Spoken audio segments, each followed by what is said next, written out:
Allez, Masechet Shkalim Dav Gimel. Nous nous sommes arrêtés en haut de la page aux 2 points.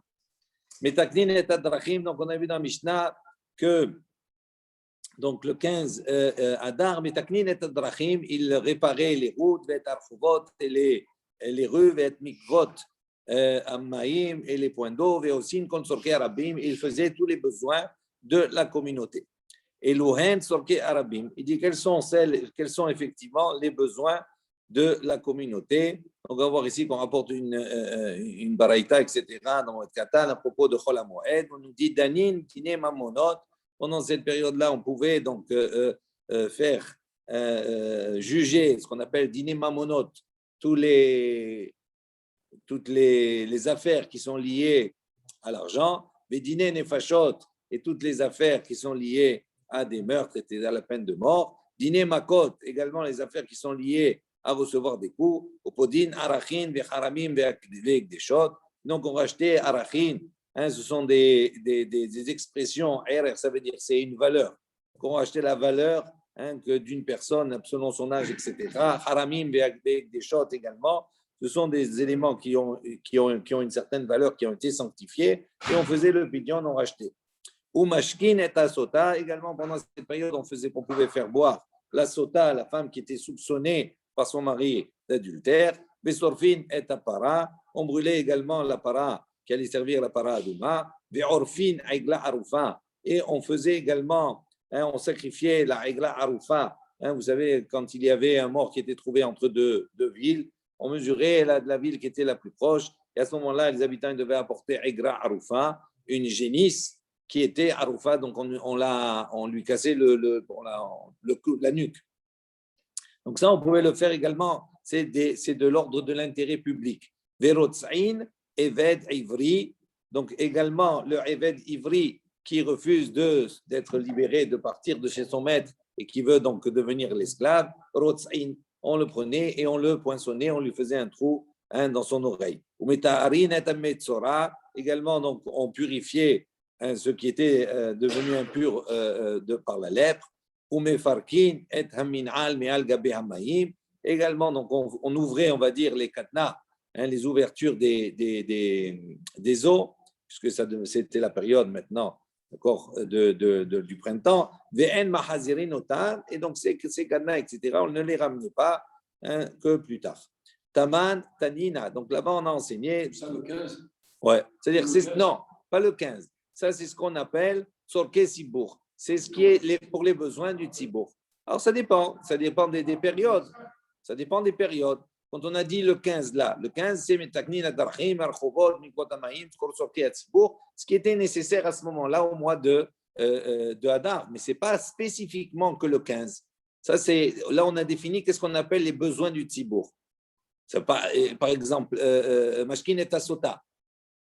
Si ça ne se présente pas, il n'y a pas. Si c'est un autre jour, il y a. Si un autre jour, il y a bien sûr. D'accord. Mais là, on va voir aussi qu'on parle de Chol HaMoed. C'est-à-dire, même que ce soit les demi-fêtes, on va voir que pendant les demi-fêtes, il y a des choses qui se faisaient. Tous les besoins du Tzibour pouvaient se faire, même si c'est dans le cadre de certains travaux. Taman, Tanina, là-bas, dans notre Katan, on a enseigné Mashkin, Bet Hashelahin. Également, on peut, pendant Chol HaMoed, abreuver, on va dire irriguer, Bet Hashelahin, un champ, d'accord, qui n'a pas beaucoup d'eau, qui n'est pas irrigué par lui-même, donc il n'y a pas de possibilité. Au lieu qu'il s'abîme, on peut l'irriguer pendant Chol HaMoed. Ou Metzainin à la Kvarot. Et également, on pouvait délimiter les Kvarot, les tombes. Et on mettait de là-bas de la chaux pour pouvoir distinguer où se trouvait une tombe, un endroit où il y avait un mort, etc., pour ne pas que les personnes écoaniment ou bien qu'on fasse passer de la nourriture, etc., ou que les personnes s'impurifient.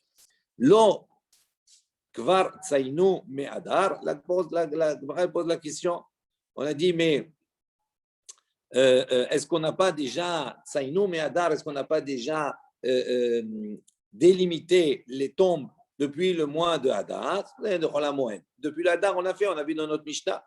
Il dit, vetiftor, shiret, shatav, shel kshamim, veshatfu. Il dit, non, on parle comment on peut répondre? On parle dans une situation où effectivement il y a eu une tombée des pluies, il y a eu beaucoup de pluie, etc. Et donc ça a effacé, à la cause des pluies, ça a effacé. Donc c'est pour ça qu'on revient de nouveau à retracer les contours, on va dire, d'un endroit où il y a un mort. Veyotzin af hal kilaim. Et on a dit, donc, le 15 Adar, tout ça, il ressortait, le Beddin faisait sortir des shturim, des envoyés du Beddin, pour aller vérifier les kilaim, hein, ces cultures interdites hein, dans les champs. Il dit, Lok var yatsu me'adar. Il dit, mais pourquoi on les faisait ressortir comme cela, Chol HaMoed? Il dit, voilà, mais déjà, ils sont sortis au mois de Hadar. Pas Chol HaMoed. Dans la Mishnah, on a dit quoi? Be'echad ve'adar mashmi'in al-ashkani be'ala kilaim. Et on a dit le 15, il faisait sortir pour aller voir dans les champs. Il dit, mais déjà, on a prévenu d'enlever au début du mois de Hadar. Pourquoi on répète? Pourquoi ils avaient besoin de sortir le 15?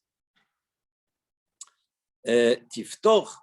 Et on répond, She'aita Ashana Afila Ve'en Atzmahim Nikarim. Il dit, pourquoi on fait comme cela? Parce qu'on parle dans un cas où l'année, c'était une année Afila, ça veut dire qui était en retard, on va dire. Et donc, les cultures hein, ont mis du temps pour sortir. Donc, ça veut dire qu'elles ont commencé à sortir, à pointer, et on pouvait les reconnaître qu'à partir du 15 Adar, et pas au début du mois. Minaïn letzion. Donc, d'où on sait qu'effectivement, on a cette obligation-là de délimiter, on va dire, les tombes. Rabbi Berachia, donc Rabbi Berachia, Rabbi Yaakov, dit au nom de Rabbi Yaakov, Barbat Yaakov, hein, le fils de la fille de Yaakov, Beshem Rabbi Hunya, d'Ivrat Havran, au nom de Rabbi Hunya, un de Dvrat Havran, c'est un makom. Rabbi Yosa, Amrela, lui, il a dit, Rabbi Yaakov Baraha, que c'est Rabbi Yaakov Baraha, Bishem Rabbi Hunya, d'Ivrat Havran, que c'est Rabbi Yaakov Baraha, au nom de Rabbi Hunya, d'Ivrat Havran, au nom de Rabbi Hizkiya, Rabbi Uziel Bre, donc Rabbi Hizkiya, au nom de Rabbi Uziel, le fils de Rav Hunya de Bet Havran. Bishem, au nom de Rabbi Hunya de Bet Havran. Tout ça au nom de Hunya de Bet Havran. Donc, qu'est-ce qu'il a dit, lui? Qu'est-ce qu'il a enseigné? Vetame, tame, ikra. Donc, il dit, on va voir à propos du Metzora. C'est marqué là-bas, vetame, tame, ikra. On devra appeler tame, tame. Et pourquoi on a besoin de dire deux fois le mot tame, tame? On le désigne deux fois.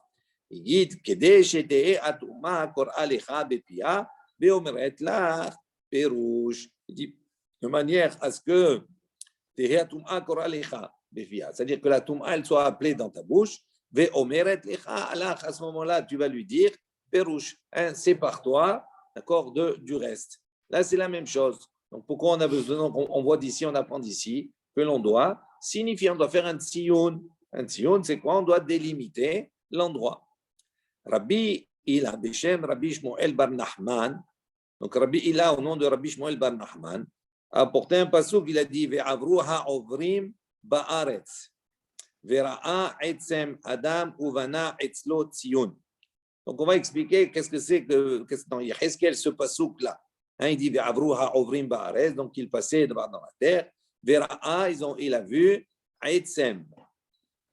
Donc on va expliquer ces mots. Etzem, c'est un os. Adam, d'un homme. Ubana, et il a construit. Etzlo, à côté de lui. Tzion, d'accord, une délimitation. Etzem. Mikan shemetzainin ala atzamot. Donc, qu'est-ce qu'on apprend de ce passouk? C'est marqué Etzem. D'ici, on apprend qu'on doit être metzainin ala atzamot. On doit donc délimiter les os. Adam, qu'est-ce qu'on apprend de Adam? Mikan shemetzainin ala shidra ve gulgolet. De là, on apprend qu'on doit délimiter également shidra et gulgolet. Donc, qu'est-ce que ça veut dire metzainin ala atzamot? On va voir qu'il y a une mesure. À partir d'une certaine mesure, je ne me rappelle pas, c'est Khatzika ou quelque chose comme ça. D'une certaine mesure, c'est Mekabel, ça peut transmettre la Touma. Donc, si on passe au-dessus, on fait comme un OL, à ce moment-là, on devient tamé. Si on a passé de la nourriture, de la Touma, etc. Il dit ça, c'est dans le cas où on a Atzamot qui a une certaine mesure. Maintenant, si Adam, il vient préciser Al-Ashidra et Agulgolet. Maintenant, si la Shidra, la colonne vertébrale et la Gulgolet et la tête, d'accord, même s'il n'y a pas la mesure, à partir du moment où ce sont des éléments qui sont constitutifs, à ce moment-là, ça rend tamé également. Ubana, dans la suite, Mikan, Shemetzainin, Al-Gabe, Even, Kvoa. Donc, Ubana, ça veut dire il a construit, c'est-à-dire qu'on doit maintenant être Metzainin, on doit tracer sur une pierre Kvoa, ça veut dire sur une pierre qui est fixe. Hein, si on sait que dessous, il y a quelqu'un qui est enterré, il y a un mort, que dessus il y a une pierre tombale. Si elle est fixe, à ce moment-là, les Metsaïnin, on va tracer dessus pour montrer que c'est un endroit où il y a une Touma. Im Omer Atal Gabe Event Lusha, Afi Olechet ou Metame Bemakom Acher. Donc il dit ici, maintenant tu vas dire, même sur Event Lusha, c'est-à-dire même sur une pierre qui n'est pas fixe, qui n'est pas fixée, à ce moment-là, qu'est-ce qui va se passer? Si elle est détachée, donc elle peut à ce moment-là être déplacée. Si elle s'est déplacée, et donc elle s'est déplacée dans un autre endroit, toi tu vas croire que si on l'a tracée, ça veut dire que tu vas penser que dessous, il y a une touma, il y a un mort. Et donc à ce moment-là, si tu es passé par exemple avec de la trouma, et que là-bas, effectivement, tu vas considérer qu'il y a un mort, donc cette trouma, tu vas être obligé de la brûler.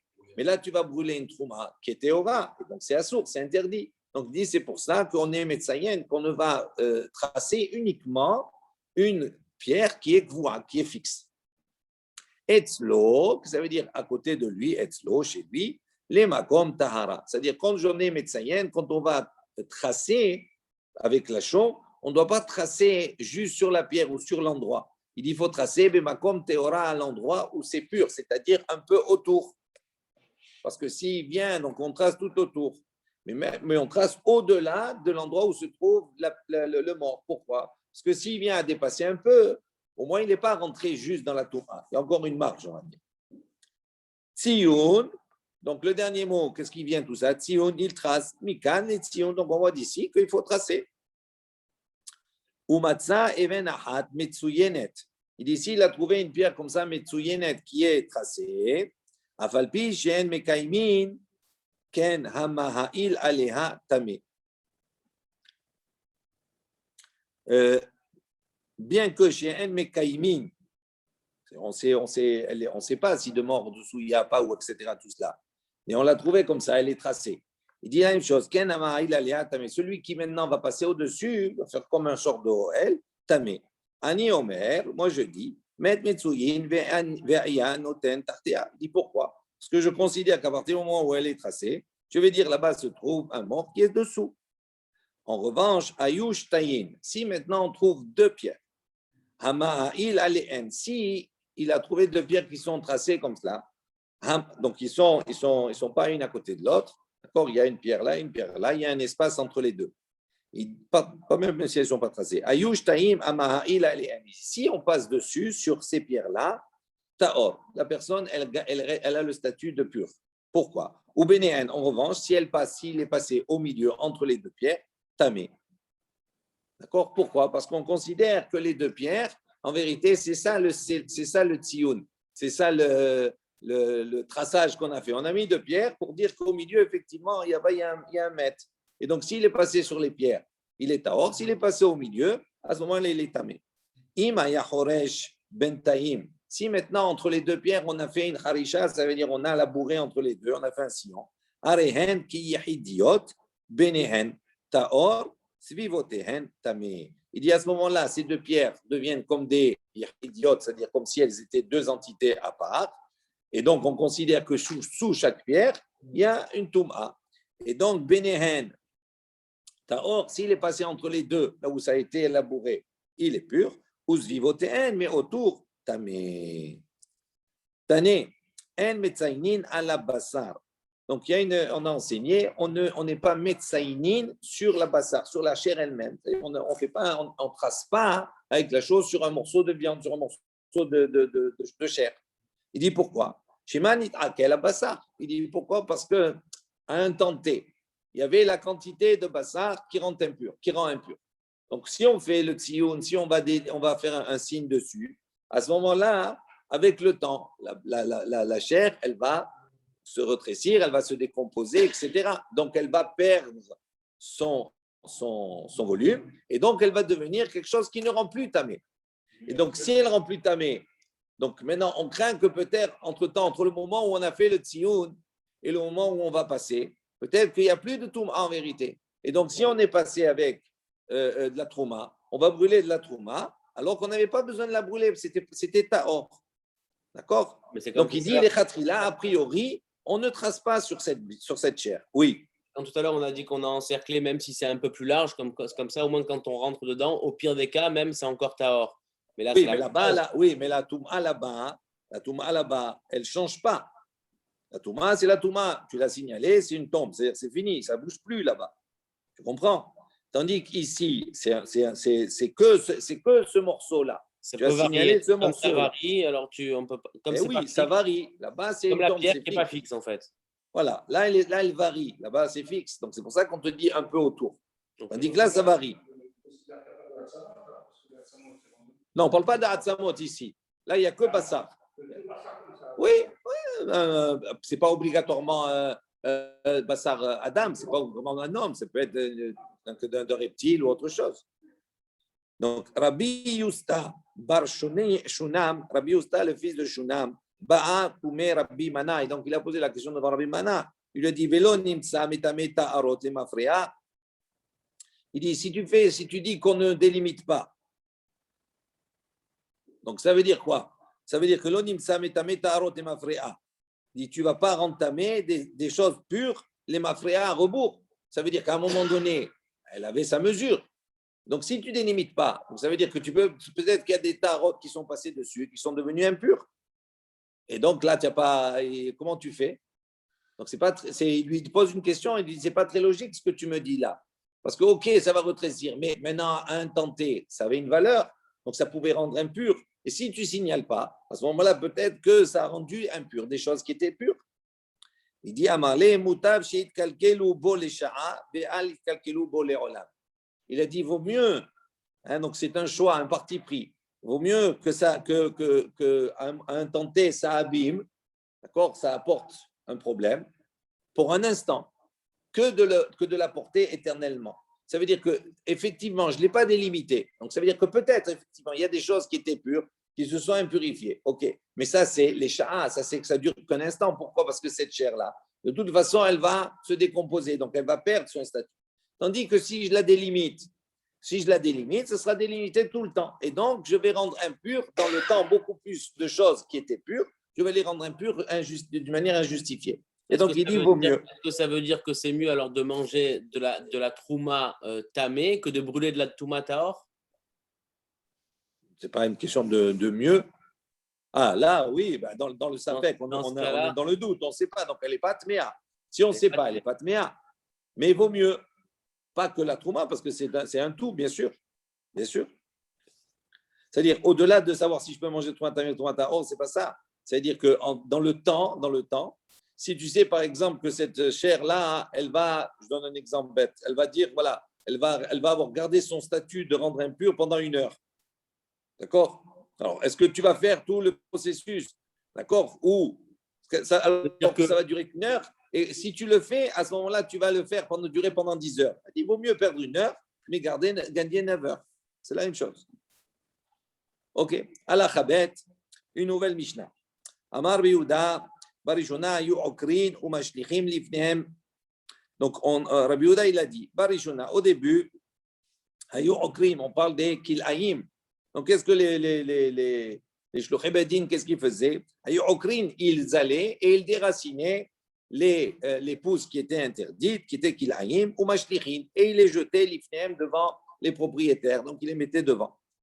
Ou Misherabu, Ovre Avera. Il dit, mais comment? On va voir que se sont multipliés les fauteurs. Encore, ils ne faisaient pas attention, ils n'arrachaient pas ni rien du tout. Ayou mashlichim les drachim. Il dit à ce moment-là, non seulement ils allaient, ils enlevaient les mauvaises herbes, entre guillemets, les kilaïm, et ils les jetaient non pas devant les propriétaires dans leurs champs, mais ils les jetaient sur les chemins, sur les routes. Itkinu, on va voir pourquoi. On va voir. Le Beddin, les Shluchei Beddin. Et oui, puisqu'on a dit le 15, ils sortaient. Ils envoyaient. Donc, après, on va voir pour quelle raison il y a eu ce changement au fur et à mesure. Alors, après, par la suite, ils ont vu que malgré cela, ça continuait, il n'y avait pas de sérieux qui était. Le Beddin, il a institué chez You Mafkirin et Kol Asadeh. Donc, ça veut dire qu'ils ont institué que tout le champ, d'accord, donc ils avaient le pouvoir d'instituer, de déclarer que tous les champs étaient Hefker. Ça veut dire qu'il n'avait plus de propriétaire. D'accord?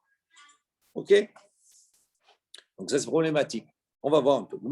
Amar Rabbi Yehuda, il a dit, etc. Tane Amar Rabbi Yehuda. Donc, on a enseigné Amar Rabbi Yehuda. Barishona, au début, Ayu Okrin, Mashtirim Lifnehem. Donc, ils arrachaient et jetaient devant eux. Ils étaient contents, les propriétaires des champs. Pourquoi? Ils étaient doublement contents. Pourquoi?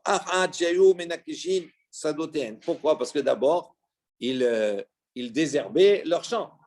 Ils avaient un personnel qui ne payait pas, ils venaient désherber. Donc, ils étaient contents. Et la deuxième raison pour laquelle ils étaient contents, ils profitaient des kilaïm, ils leur jetaient dans les champs, donc ils donnaient à manger à leurs bêtes. Donc, ils avaient un double intérêt, double avantage. Michel Abou, Avera, malgré ça, ils s'en foutaient. Hayou mashlichin ala drachim, ils jetaient sur les chemins. Afalpi, malgré cela, Hayou smehim, ils étaient quand même contents. Ok, ils ne pouvaient plus donner à leurs animaux, mais ils étaient contents. Pourquoi? Parce que quelque part, ils désherbaient leurs champs. Hitkinu, malgré cela, ça a continué. Qu'est-ce qu'ils ont fait? Ils ont institué. À ce moment-là, ils rendaient tout le champ Hefker. Donc, ça veut dire qu'il était maintenant abandonné, c'est-à-dire qu'il n'avait plus de propriétaire. Mais d'où sait-on? Chez Hefker, Beddin, Hefker. D'où on sait maintenant que le Beddin, il a le pouvoir de rendre comme cela, Hefker, un champ. Il a le pouvoir. Ce n'est pas mon champ, ce n'est pas leur champ, c'est le champ de Réhouven. Eh bien, tu n'as pas suivi ce qu'il fallait faire. Eh bien, voilà, je rends ton champ Hefker. Dirtiv, comme c'est marqué dans le Passouk, dans Ezra, Ezra, il a dit comme cela. Donc, Ezra, il est revenu. D'accord, Ezra Sofer, donc il y a la reconstruction du deuxième Beth Amikdash avec le Bet Din, avec Anshe Knesset Agdola, etc. Donc, il avait une situation qui était un petit peu difficile en Israël et dans les environs où il y avait beaucoup de mariages mixtes. Et donc, qu'est-ce qu'il a fait? Il va rassembler le peuple, il va essayer de reconstruire tout cela. Et là, on nous dit, il leur a donné un ultimatum. Il leur a dit, tout celui qui ne viendra pas dans les 3 jours, selon le conseil des princes et des anciens, Yahoram kol rechusho. Donc à ce moment-là, tous vos biens seront réquisitionnés. Vous perdez tous vos biens. Et donc ils seront mis, vous serez mis à l'écart de l'assemblée et des exilés. Voilà. Donc on voit ici que le Bet Din, il a le pouvoir. Il dit, on va prendre tous vos biens. Minaïn shei ptura minamaserot. Maintenant on pose la question. On sait d'une manière générale, quand on a un champ qui est efker, qui est abandonné, ça veut dire quoi? Il n'a pas de propriétaire. Tout le monde peut venir, peut manger, les animaux, tout le monde peut se servir. Donc il dit, à partir du moment où c'est efker, eh bien, on n'a pas l'obligation de prélever. On peut manger sans prélever trumot ou maaserot. Donc il dit, minaïn, d'où on sait shei ptura minamaserot que à partir du moment où le Beddin il va rendre Efker le champ, eh ben, ça rend par ce fait, ça rend également pas tour de prélever les trumot ou maaserot, les prélèvements et les dîmes. D'où on apprend cela. Rabbi Yonatan bre de Rabbi Yitzhak bar Aha. Donc Rabbi Yonatan, le fils de Rabbi Yitzhak bar Aha, il a dit la chose suivante, Shamala min hada. Donc il a apporté, il a entendu de ce qu'on va voir maintenant de l'enseignement suivant. On a dit, En me'aberit atashana. Donc, il y a un dîme comme ça, on n'a pas le droit de rendre une année en bolismique de 12 à 13 mois. Comme ça qu'on dit? C'est ça? Donc, on ne peut pas, vous savez que dans l'année, on peut décider, dans l'année, le Beddin peut décider selon les circonstances, parce qu'on a besoin de rattraper, parce qu'il y a un décalage entre le calendrier solaire, calendrier lunaire de 11 jours, etc. Donc, il y a des années où on va rajouter un mois supplémentaire de Hadar. Donc, il dit, on ne peut pas rajouter ce mois supplémentaire, ni Shnat Bashvi'it, pardon. On ne peut pas rajouter durant la 7e année, l'année de la Shvi'it. Velo Bemotsae Shvi'it, ni durant la 8e année. Ces 2 années-là, on ne peut pas les rendre en bolismique. Si maintenant on les a rendus, Bediabat, Arezo, Me'ubberet, à ce moment-là, c'est valable, on accepte. Vechodesh echad sheu mosif lo patur mi maaserot. Il dit maintenant, ce mois-là qu'ils vont rajouter, d'accord? Est-ce que lo patur mi maaserot, est-ce qu'il n'est pas dispensé de prélever trumot ou maaserot? Donc dans la 7e, on va voir. Dans la 7e, on n'a pas le droit, d'accord, de cultiver la terre, tous les travaux liés à la terre, etc. On n'a pas le droit de en faire pendant la Shemitah. D'accord? Donc le problème qui va se poser, pourquoi on ne peut pas, a priori, rajouter un mois, parce que ça va rallonger la shvi'it, ça va rallonger le problème. Pendant la shminite, pourquoi on ne peut pas rajouter un mois? Il dit, parce que dans la shminite, c'est le même problème aussi. Donc la shminite, c'est nouveau, donc on a besoin de manger. Maintenant, on sait que à partir du 16 Nissan, on va apporter le Homer, et à partir de cette date-là, on pourra manger de la nouvelle récolte, Hadash. Il dit, si maintenant tu vas rajouter un mois de Hadar, à ce moment-là, tu vas retarder encore. Donc on va voir que c'est problématique. Il dit maintenant, le mois qu'il a rajouté, est-ce qu'effectivement, il n'est pas patour mi ma'aserot, de trumot ou ma'aserot? Ad kedun shvi'it, motzai shvi'it mai. Il dit maintenant, la shvi'it, la septième année, motzai shvi'it, donc on comprend pour la 7e année, c'est logique. Maintenant, motzai shvi'it mai, pour quelle raison pour la 8e année, d'accord, on n'a pas le droit de rajouter un mois supplémentaire. Amar Rabbi Avun, Rabbi Boun, Shelo les rabot beisur hadash. Il dit pour ne pas justement, les rabot, pour ne pas rajouter dans l'interdit du hadash. Déjà, c'est difficile, il y a une nouvelle année, ils n'ont pas cultivé l'année d'avant, donc c'est difficile, ils ont besoin de manger. Là maintenant, comme j'ai dit, si on va rajouter un mois d'Adar supplémentaire, donc ça veut dire qu'on va repousser à un mois, le 16 Nissan, le moment où on apporte le Homer, et donc la consommation de la nouvelle récolte. Et donc c'est problématique. Rabbi Zeira Bishem Rabbi El-Azhar. Donc Rabbi Zeira au nom de Rabbi El-Azhar.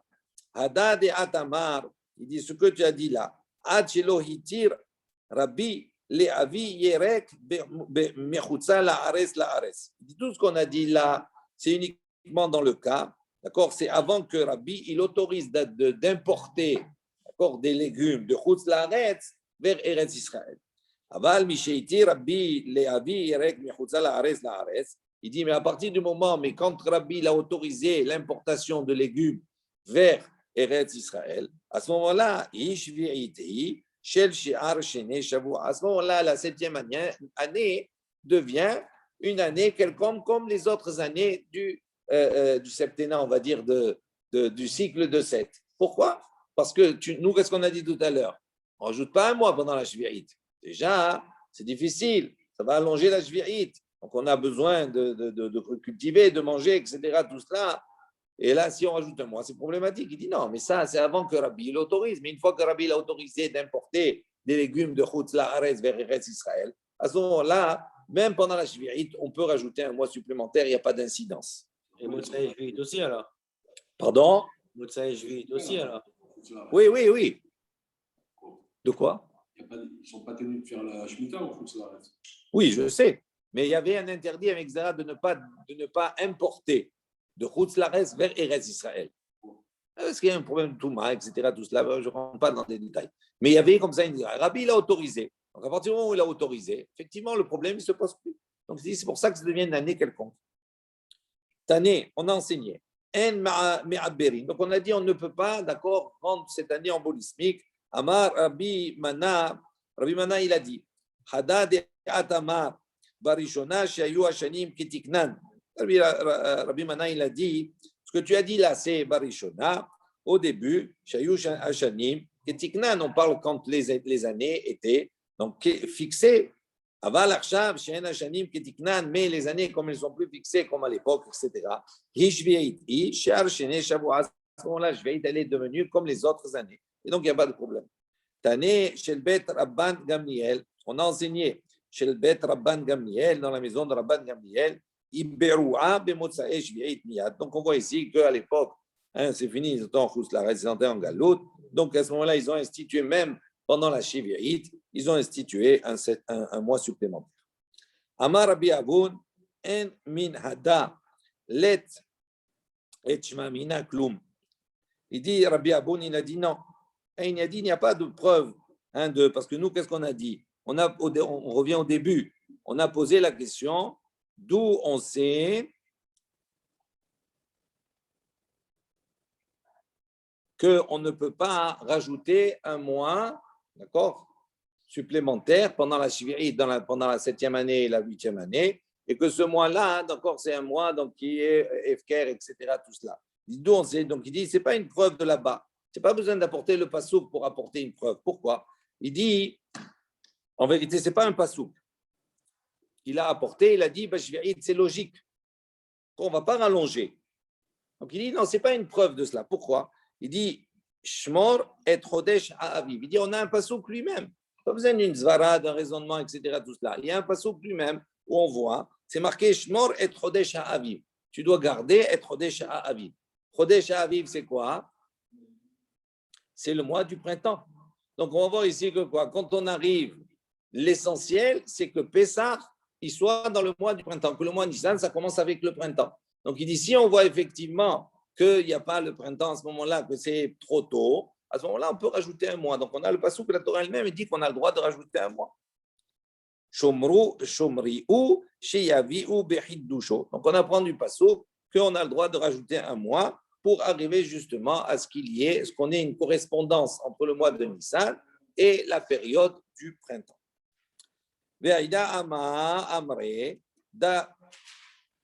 Donc, il a apporté d'ici, il a dit Gadish, Shelo Loket Tahtav Kol Hanogaot Baaretz, Hareen Shel Anim. Donc, il a apporté un autre enseignement où on va voir. Il dit Gadish. Gadish, donc, c'est un tas de gerbes. Donc, on va parler ici de la mitzvah de Leket. Vous savez, quand on ramassait, hein, on poinçonnait, etc., tous les épis de blé, par exemple, qui tombaient, c'est Leket. Ça, on n'a pas le droit de les ramasser. Ils étaient pour les Anim. Il dit, si maintenant, quelqu'un Gadish, Shelo Loket, Tahat, Tartav, donc il dit, si maintenant, quelqu'un il a apporté, il a mis une gerbe sur des épis qui n'ont pas été ramassés encore par l'Anim. Donc, maintenant, on n'a pas le droit de les prendre. C'est en Anim. Il dit, à ce moment-là, il dit, toute la partie du Gadish, c'est-à-dire de la gerbe qui maintenant touche le sol, il dit, toute cette partie-là, Arehen Shel Anim. On la considère comme faisant partie, comme étant donnée aux pauvres. Et pourquoi? Parce que normalement, tu n'avais pas le droit de mettre sur ce leket, là, sur ces herbes, ces gerbes qui étaient perdues. Bon, ça, c'est pour les animes. Donc, tu as voulu peut-être frauder, etc. Tu as mis par-dessus, en voulant prendre tout, on t'a dit non. Ils ont dit tout ce qu'il y a dessous, d'accord? À ce moment-là, ça devient anime.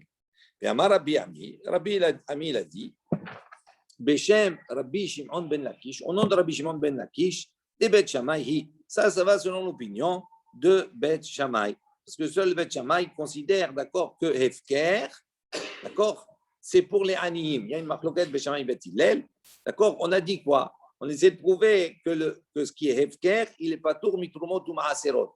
Ok?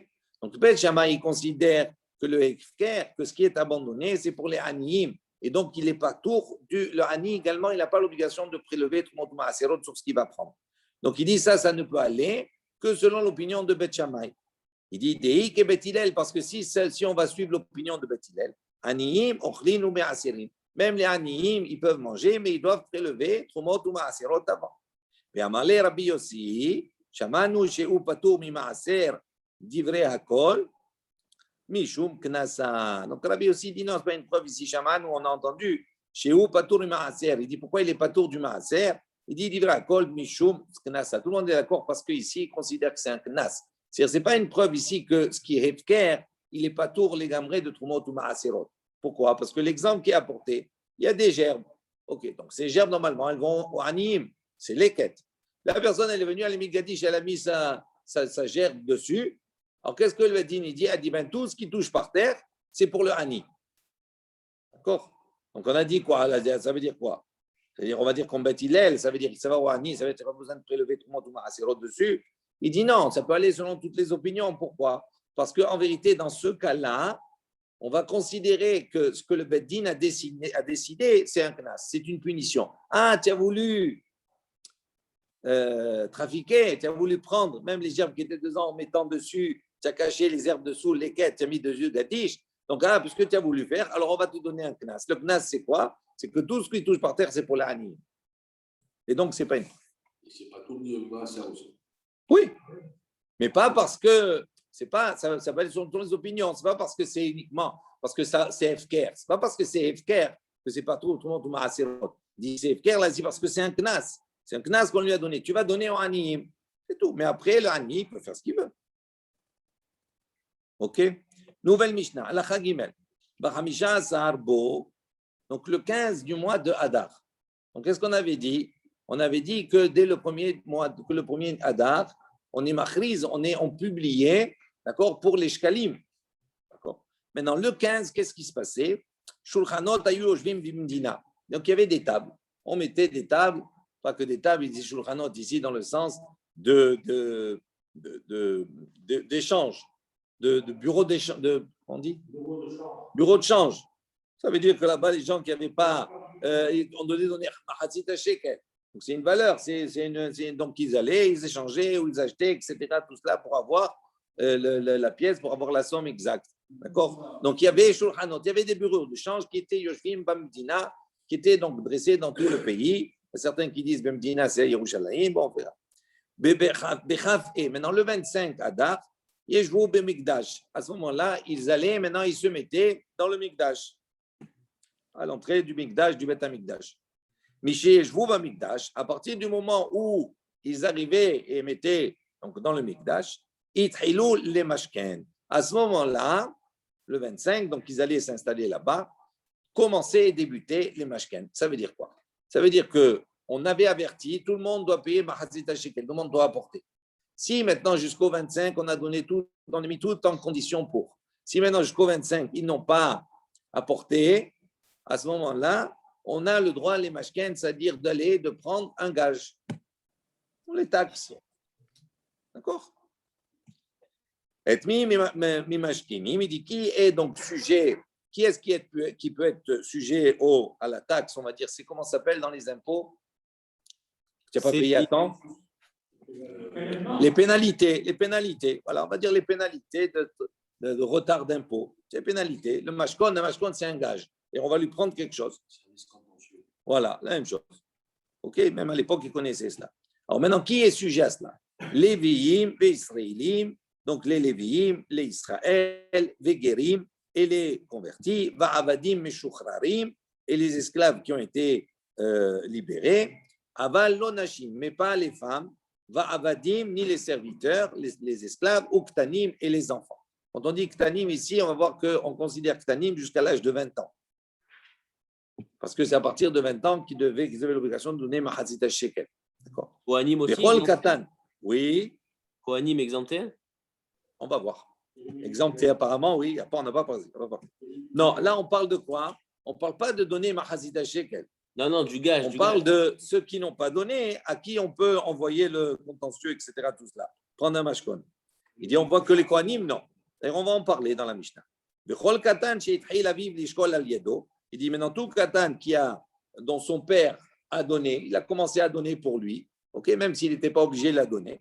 Chouveno posek, à ce moment-là, il ne peut plus s'arrêter. Une fois qu'il a donné une fois, il est obligé de donner à chaque fois. En mimashkenim et a Kohanim. En revanche, les Kohanim, s'ils doivent donner Mahazida Shekel, on n'est pas mashkin, on ne va pas aller maintenant les envoyer en contentieux, etc. Tout ça, et leur prendre un mashkon. Pourquoi? Mibne Darke Shalom, on va expliquer après dans la Gemara, à cause de Darke Shalom, pour rester en bon terme, on va dire. Les Kohanim, il ne faut pas trop les embêter. Même les préleveurs, ce n'est pas des Kohanim. Ouais. Non, on parle des préleveurs, ce n'est pas des Kohanim, les préleveurs. Non, les autres. Les quoi? C'est qui peut aller prélever? Israéliens, Guérim, Amadim. Eux, ils sont prélevés. Et qui c'est qui vont prélever? C'est les Shluchei Beddin, c'est le Beddin qui envoie des personnes. Ils sont délégués par le Beddin de faire respecter les règles, la loi. Ils n'ont pas payé. Tu n'as pas payé Mahazida Shekel, on va chez toi, on te prend. Et alors? Ils saisissent. Les militaires, au contraire, justement, c'est eux qui ne sont pas exemptés à partir de l'âge de 20 ans. Ça veut dire on va recenser, c'est-à-dire ça va servir entre autres à recenser la population. Le Mahazida Shekel.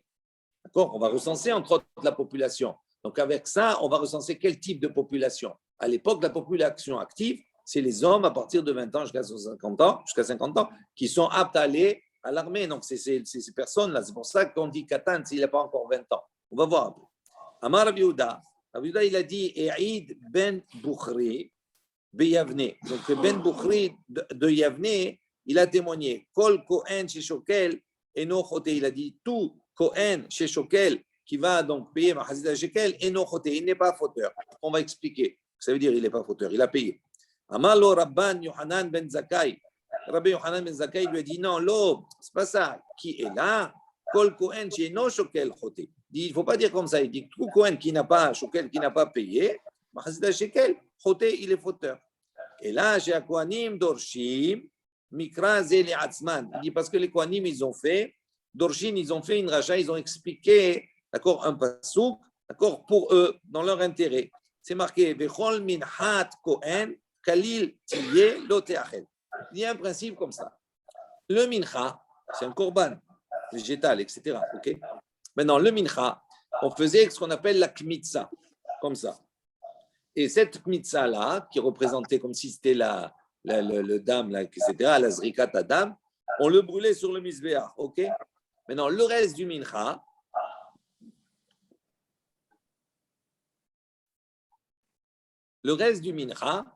il était consommé. Ok.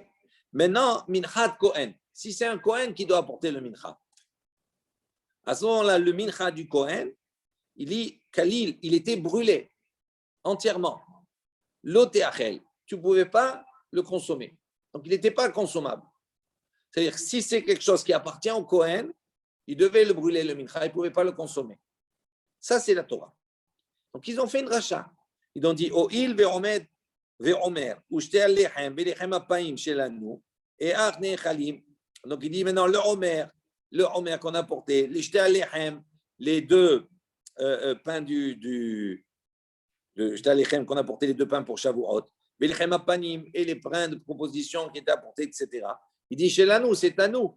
Donc, si maintenant, nous, on va donner Mahazit HaShekel, le Mahazit HaShekel, il va servir entre autres, acheter les corbanotes, etc., tout cela. Donc, c'est l'argent qui va servir pour les corbanotes. Donc, si c'est l'argent qui va servir pour les corbanotes, si l'argent, c'est notre argent à nous, donc ça devient à nous. Donc, nous, comment on va les manger? On doit les brûler, parce que quand on a dit si c'est à nous, il doit être brûlé. Le passouk qui dit on doit le brûler, le mincha. Ça va, ils vont manger les autres. Mais oui, donc ils ont fait une rachat pour eux-mêmes. Ils ont dit donc c'est pour ça qu'on ne peut pas apporter, parce que si on apporte, ça va partir, il y a une partie qui est à nous. Donc, il y a une partie qui est à nous. Comme on ne peut pas manger, on est obligé de tout brûler. D'accord, mais ils vont manger le mitra d'Israël. Le mitra d'Israël, tu le brûles un tout petit peu. Oui. Tout le reste, c'est les Kohanim qui mangent. Tout le reste, c'est les Kohanim qui mangent. Oui, alors. Qu'est-ce qu'ils veulent? Ils veulent tout. Oui, mais donc, pourquoi ils mangent des Kohanim? Parce qu'ils n'ont pas une part dans cela. D'accord. Parce que cela n'appartient pas. Et justement, il te dit maintenant, si maintenant il y a une part dans ça à moi, je n'ai pas le droit de le manger. Je peux le manger tant que je n'ai pas une part dans ça, que ça ne m'appartient pas. Et oui, c'est marqué le passouk. Bechol minchat Kohen, kalil tiye loteachel. Peu importe maintenant. Il dit comme ça, le Torah, il dit comme cela. Maintenant, lui, qu'est-ce qu'ils ont dit les Kohen? Ils ont fait une rachat. Ils ont dit si nous on donne, ben, on va avoir une part qui nous appartient dans cela. Et donc, si on a une part à nous, on ne peut pas le manger. Donc, comment on va le manger? Donc, c'est pour ça qu'on a dit on ne donne pas. Ils sont bons. Gemara. On a dit on ne taxe pas, d'accord, les enfants. On ne prend pas le ktanim. En revanche, si on précise qu'on ne taxe pas les enfants, donc ça veut dire quoi? Ça veut dire qu'ils doivent payer aussi. On leur réclame de payer. On ne les taxe pas, mais on leur réclame de payer. Hada des thèmes. Il dit non, ça quand on a dit comme cela qu'on va leur réclamer, on parle ici dans le cas où ce katan là il a déjà 2 poils de puberté. Mais s'il n'a pas encore 2 poils de puberté, lo beda, à ce moment-là il ne rentre pas dans cela. Ça veut dire s'il n'a pas de poils de puberté, il est katan. Non seulement on ne lui demande pas de payer, en plus de cela, on ne va pas le taxer. Tandis que s'il a maintenant 2 poils et qu'il est âgé de moins de 20 ans, à ce moment-là, on va lui demander de payer. S'il n'a pas payé, ben on ne va pas le taxer. Vele mashken en mashkinin. En revanche, on va voir qu'on ne peut pas le taxer. Même s'il a apporté 2 se'arot, même s'il a déjà 2 poils de puberté. Donc, il a déjà 13 ans. Kini matnitin en mimashkenim et akohanim mipene derech hakavod. Donc, on a enseigné ici, dans la Mishnah, qu'est-ce qu'on a dit? On a dit en mimashkenim et akohanim. On ne taxe pas les kohanim. Et dans la Mishnah, on a dit mipne darke shalom. Il dit non, il ne faut pas dire mipne darke shalom. Mipne derech hakavod. Il dit parce que c'est derech hakavod. Il dit ça ne se fait pas d'aller maintenant envoyer les huissiers, etc. Tout ça de taxer les Kohanim, c'est eux qui apportent les corbanotes, c'est eux qui font, etc., tout cela après par la suite. Donc, c'est eux qui vont servir au Beth Amikdash, parce qu'on va utiliser cet argent pour les corbanotes, entre autres. Donc, il dit, Mipne Kavod, ce n'est pas derech Kavod que d'aller. On va leur réclamer, etc., tout cela, ok, mais on ne peut pas leur demander, on ne va pas les taxer. Donc, pareil pour les femmes et la vadim. Oui, ça, il n'y a pas de changement. Ça sera rien les femmes. Deux. Payer. Non, Non, on n'est pas le mashkenim. non, c'est que les Ktanim. Pourquoi? Parce que les Hajim et Avadim, ça ne dépend pas de eux. Une femme, elle est sous la tutelle de son mari, et le Eved, la même chose, il n'est pas libre. Ça, c'est comme une misvat assez chez Azman Grama. Hashim Turot, Avadim Turim. Alors, une femme sera moyenne là-dedans. Oui, sur ce statut-là, oui. Amar Rabbi Yehuda, il a dit, Eid, il a témoigné, dans la Mishnah, on avait vu qu'il a témoigné, Ben Bukhri, Beyavne, Kol, Kohen, Shokel, et Nochote, on a dit. Amar Rabbi Berchia, Ta'ama de Rabbi Yohanan ben Zakkai. Il dit la maison de Rabbi Yohanan ben Zakkai. C'est marqué Ze Itenu. Donc, sur l'opinion de Rabbi Yohanan ben Zakkai, Rabbi Yohanan il a dit quoi? Il a dit que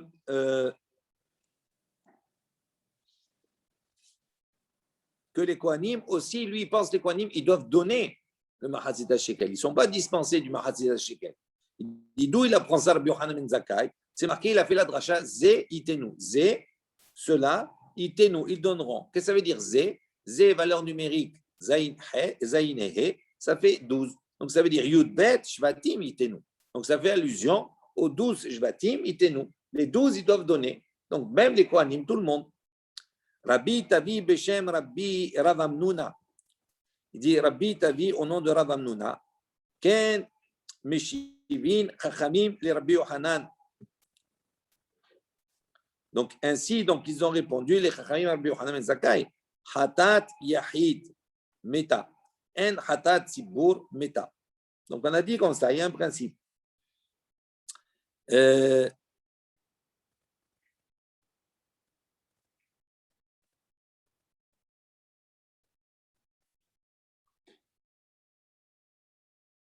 Qu'est-ce qu'on a dit? 2 secondes.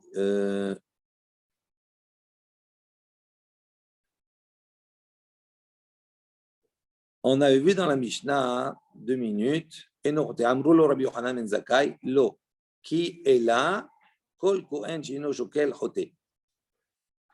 D'accord? Donc ça veut dire que Rabbi Yohanan, il dit les Khatrila, ok? Il doit donner. Non, s'il n'a pas donné, il est choté, il est fauteur. Donc, Rabbi Tabi ici, il dit quoi? Il dit, pourquoi, en vérité, tu fais une différence entre le Lechatrila et le Bediavad? Ok. Il dit comme ça, c'est marqué Hatat Yahid Meta. Donc, le Hatat d'un Yahid. Un Yahid, c'est un particulier. Un particulier, il devait apporter un Korban Hatat. Ce Korban Hatat, maintenant, il est perdu, etc. Tout ça, et donc, il a apporté un autre. Donc, il a déjà son expiation. Après, il a retrouvé ce Korban Hatat qu'il avait au départ. Il l'a retrouvé. Donc, il dit, qu'est-ce qu'on fait de ce Korban Hatat de ce Yahid? Il dit, Meta. On voit qu'on le laisse mourir, on le tue. En Hatat Sibur Meta. En revanche, si c'est le Hatat d'une communauté qu'on a retrouvé, on ne fait pas, on ne le tue pas. Il dit, Minhat Yahid Kreva Kalil. Il dit, la Minha d'un Yahid, d'accord, Kreva qu'on a apporté, Kalil. Ve'en Minhat Sibur Kreva Kalil. Il dit, et la Minha d'un Sibur qu'on a rapporté, elle n'est pas Kalil, elle n'est pas brûlée. Quand on a dit, c'est toute la question qui va se poser. Il dit, la question qu'on lui pose, parce qu'on a dit quoi? Le Kohen, il a fait une rachat, lui, il a expliqué. Il a dit maintenant, si je vais me donner les shkalim, donc j'ai une part qui va m'appartenir. Et donc, comment je vais manger? Je vais être obligé de tout brûler. On a dit non, ici, ce n'est pas la même chose. Ici, voilà, le hatat et le minha. On a dit le minha d'un yahid, kreva kalil, c'est-à-dire ce qu'on va prélever, c'est ça uniquement qui est brûlé. Mais si c'est minha tzibour, c'est-à-dire le Kohen, maintenant, il apporte son minha. Le minha, il doit être brûlé dans sa totalité. On est d'accord. Maintenant, si c'est le minha d'un tzibour, à ce moment-là, en kalil. C'est même si le Kohen, en vérité, il a une part. Il ne va pas brûler la totalité. Pourquoi? Parce que quand il donne, en vérité, ce n'est pas pour que ça lui appartient à lui. C'est pour participer. Donc, ça veut dire que ça appartient au tzibour. Donc, il ne peut pas brûler la totalité. Alors, on pose la question avec Hachia, Meshivim, le Adam, Davar, Sheno, Modebo. Il dit comment tu peux poser une question à quelqu'un, à une personne, sur laquelle lui, il n'est pas d'accord. Donc, on lui a posé la question par rapport au Khatat, Yahid, Meta, etc. Dites Nando, on voit. Chez un Khatat, Tzibour, Meta. Donc, on a dit le Khatat, Tzibour, il y a une mahloquette entre le Tanakama et Rabbi Yehuda, parce qu'on pose la question à Rabbi Yehuda. Il dit chez un Khatat, Tzibour, Meta. Un Khatat, Tzibour, il n'est pas condamné, il n'est pas tué. Tandis que Rabbi Yehuda Omer, Tamout, Rabbi Yehuda dit même si c'est un Khatat, Tzibour, mais Tamout, on doit le laisser mourir. Et donc, il nous répond, il dit ça, c'est pas un nedavat yahid, ça, c'est pas considéré comme nedavat yahid, c'est-à-dire que c'est pas considéré comme un don d'une personne particulier. Et nous, on lui répond, il dit la même chose. Toi, tu me dis, Kohanim, ils vont donner Mahazida Shekel. Ce Mahazida Shekel qu'ils ont donné, on va dire, ça nous appartient, comme si ça nous appartenait. Il dit non, il dit à partir du moment où on l'a transmis, on a donné au Tzibour, c'est considéré comme c'est un don pour le Tzibour, donc ça veut dire qu'il n'y a plus d'appartenance au Kohanim. Il dit c'est écrit comme ça. Kola over à la Pekoudim. Donc on revient sur la discussion. Il dit marqué Kola over à la Pekoudim. Donc c'est maintenant si les Kohanim ils payent ou ils ne payent pas le Mahazida Shekel. Il dit on ne parle pas d'ici de la dracha qu'ils ont fait précédemment. Je n'apporte un autre exemple. C'est marqué dans le passage qu'on a ouvert à la Pekoudim. Tout celui qui passe à la Pekoudim. C'est quoi les Pekoudim? Il y a une marquette. Rabbi Yehuda et Rabbi Nehemia. Donc, une marquette Rabbi Yehuda et Rabbi Nehemia. Hadamar, il a dit Kol de Avar Bima Biyama. Iten. Il dit donc tout celui à Pekoudim, c'est quoi? Tout celui qui est passé Biyama. Celui qui est passé dans la mer, qui a traversé la mer. Donc, il dit tout celui qui a traversé la mer, Iten, il est concerné par cela. Donc, on voit ici, qu'est-ce qui a traversé la mer? Tout le monde, même les Kohanim, etc. Donc, aussi, les Kohanim, les Dinim, tout le monde doit donner. Mais Harana, Amar, Harana, un autre, l'autre, il a dit, Kol de Avar al Pikoudaya. Il dit, tout celui qui est passé al Pikoudaya, sur le recensement, sur le recenseur, on va dire. Il dit, quand on recensait là-bas, Hazida Shekel, on recensait. Il dit, Yiten, à ce moment-là, lui, il devra donner. Il dit, Man de Amar, Kol de Avar, Biyama, tout celui qui a dit que s'il est passé par la mer, il donnera. Mais ça y est, les Rabbi Yohanan ben Zakkai. Ça, c'est un appui à l'opinion de Rabbi Yohanan ben Zakkai, qui a dit, lui, que les Kohanim, ils doivent donner. Man de Amar, Kol Aover al Pikoudaya, tout celui qui a dit que non, donneront uniquement ceux, que ceux qui passent par le recenseur. Mais ça y est, les Ben Boukhri. À ce moment-là, c'est un appui à Ben Boukhri, qui a dit que les Kohanim, ils sont dispensés. Pourquoi? Parce qu'ils n'étaient pas dans le recensement. C'est pas le recenseur qui a recensé les Lévi'im, etc. et les Kohanim. C'est Moshe Rabbeinu lui-même. Donc, il n'est pas concerné par cela. Quand on a fait le recensement, on n'a pas recensé quand on a compté le peuple. Ce n'est pas le recenseur qui a compté les Kohanim, etc. Donc, comme ils ne sont pas passés par lui, donc eux, ils sont dispensés. Et donc, ça, c'est l'opinion. Ça va sur l'opinion de Ben Boukhri. Et donc on a ici Ben Boukhri, alors les Lévi'im non plus. Selon Ben Boukhri, les Kohanim non plus, alors. Les Kohanim. Selon Ben Boukhri, les Kohanim, ils sont dispensés de donner Mahazida Shekel. Et selon Rabbi Yohanan ben Zakkai, ils sont obligés de donner Mahazida Shekel parce qu'ils n'ont pas la même référence. Ils n'ont pas la même traduction de Pekoudim. Mais selon Ben Boukhri, là, oui, qui s'appuie sur ce verset, qui ne sont pas passés par le recenseur. Oui. Et pourtant, dans ce verset, c'est les Lévi'im et les Kohanim. Donc, selon lui, même les Lévi'im, ils ne devraient pas. Oui, mais pas les Lévi'im, les Kohanim essentiellement, bien sûr. C'est toute la partie qui sont liées aux Kohanim. OK? Voilà, on va s'arrêter là. Non, elle est longue. Elle est longue, la Mishnah. Elle est longue. Voilà. Baruch Adonai, Leolam Amen, Amen.